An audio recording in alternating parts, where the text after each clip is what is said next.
Z Débrief, en partenariat avec InmacWstore.com, le spécialiste de l'équipement informatique pour les professionnels.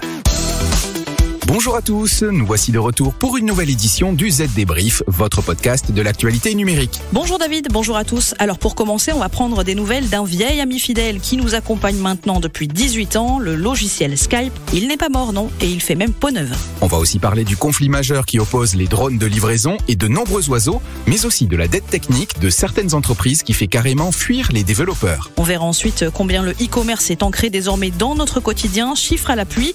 Et puis dans notre rubrique pratique cette semaine, on vous donnera les clés pour espionner ceux qui vous espionnent. Et enfin, pour finir, petite surprise, une nouveauté. Les journalistes de la rédaction de ZDNet s'invitent désormais dans le Z Débrief avec le Zoom de la rédac. Et aujourd'hui, on parlera des failles 0D.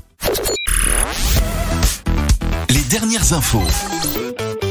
Pour commencer, parlons donc de Skype. Certains pensaient qu'il disparaîtrait, rendu obsolète par les derniers logiciels de messagerie en vogue et surtout par la concurrence interne de Teams, le nouveau logiciel de communication unifié de Microsoft. La meilleure preuve, c'est que l'éditeur avait supprimé le bouton Skype dans Windows 11 au profit de celui de Teams et qu'en août dernier, son cousin Skype for Business Online avait disparu des radars. Mais il n'en est rien. Microsoft annonce que Skype fait son grand retour avec un look plus moderne et de meilleures performances. Skype serait aussi désormais aussi performant sur un ordinateur de bureau que sur un appareil mobile. Et pour ceux qui utilisent Skype dans un navigateur, la prise en charge de l'ensemble des navigateurs est une des promesses de Microsoft. Skype propose également un nouveau mode, TwinCam, qui permet de connecter un second appareil pour utiliser plusieurs angles lors d'une visioconférence. Une vue en grille améliorée et une galerie prend en charge jusqu'à 9 participants. Tout ça ne vous rappelle rien ? Si, bien sûr, ça fait penser à Teams évidemment, mais Teams prend en charge jusqu'à 49 personnes. Là, on n'y est pas encore. Reste plus maintenant qu'à tester, puisque la nouvelle version de Skype contient de très nombreuses nouvelles fonctionnalités.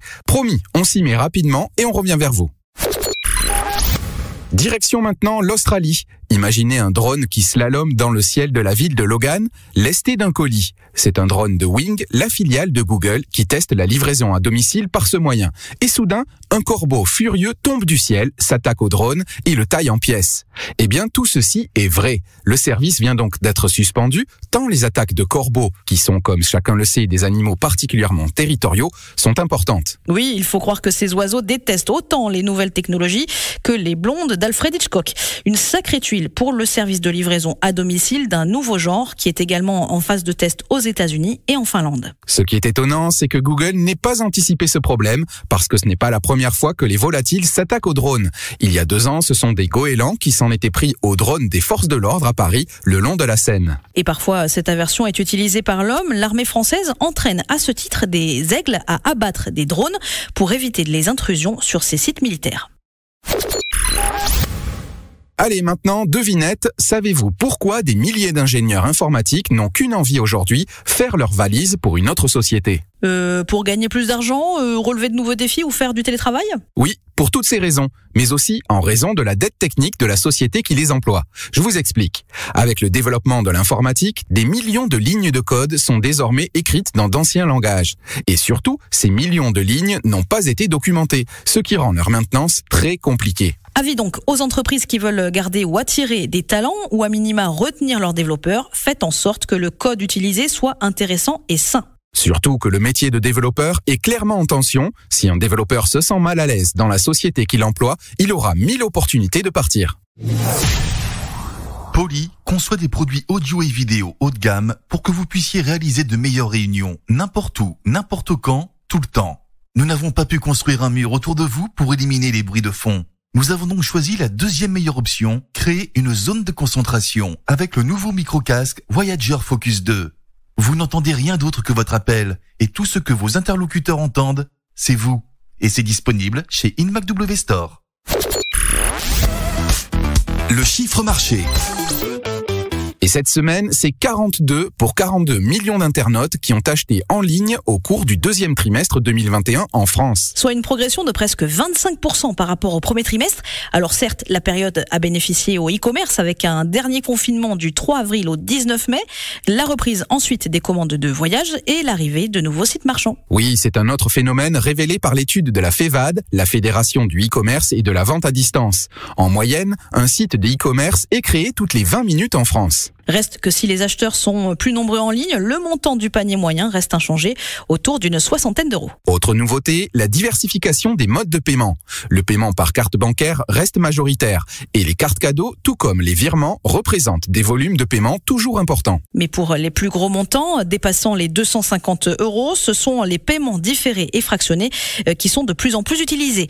Et pour les petits paiements, en dessous de 30 euros, les internautes préfèrent PayPal, Google Pay ou encore Apple Pay. Le trio de tête des sites de e-commerce les plus plébiscités est composé d'Amazon, Le Bon Coin et Cdiscount. On peut aussi noter le succès de Vinted, en 4e position du classement de Médiamétrie, succès auquel, j'avoue, je participe un peu. Ça peut toujours être utile. La toile parfois prend des airs de guerre froide, tu m'espionnes, je t'espionne, nous espionnons.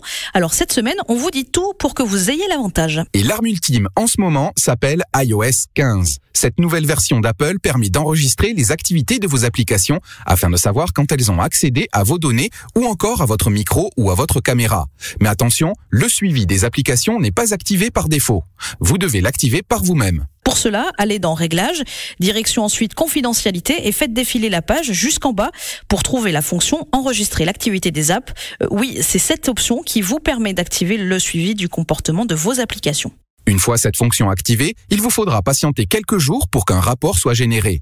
Une fois le rapport disponible, cliquez sur Sauvegarder l'activité des apps. Vous pourrez alors les exporter sous forme de rapport. Oui, alors attention, ce n'est pas à la portée de n'importe quel utilisateur d'iPhone.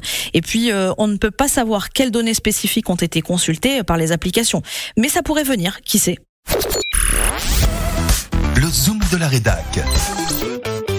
Chose promise, chose due. Alors la nouveauté de cette rentrée, c'est un journaliste de la rédaction de ZDNet qui vous explique les concepts parfois obscurs qui peuplent le quotidien des professionnels de l'informatique. Cette semaine, c'est Louis Adam, le spécialiste cybersécurité de la rédaction, qui nous dit tout sur les terribles failles 0D qui hantent les nuits des responsables de la sécurité informatique en entreprise.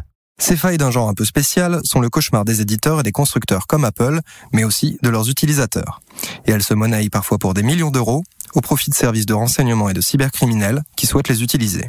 Mais pour comprendre ce qu'est une faille 0D, il faut déjà comprendre ce qu'est une faille tout court. Il s'agit d'un bug dans un programme informatique, une erreur qui va pousser l'ordinateur ou l'appareil à se comporter d'une façon inattendue. Ces failles peuvent être utilisées pour prendre le contrôle de l'appareil, voler des informations secrètes comme les mots de passe et autres choses du même genre.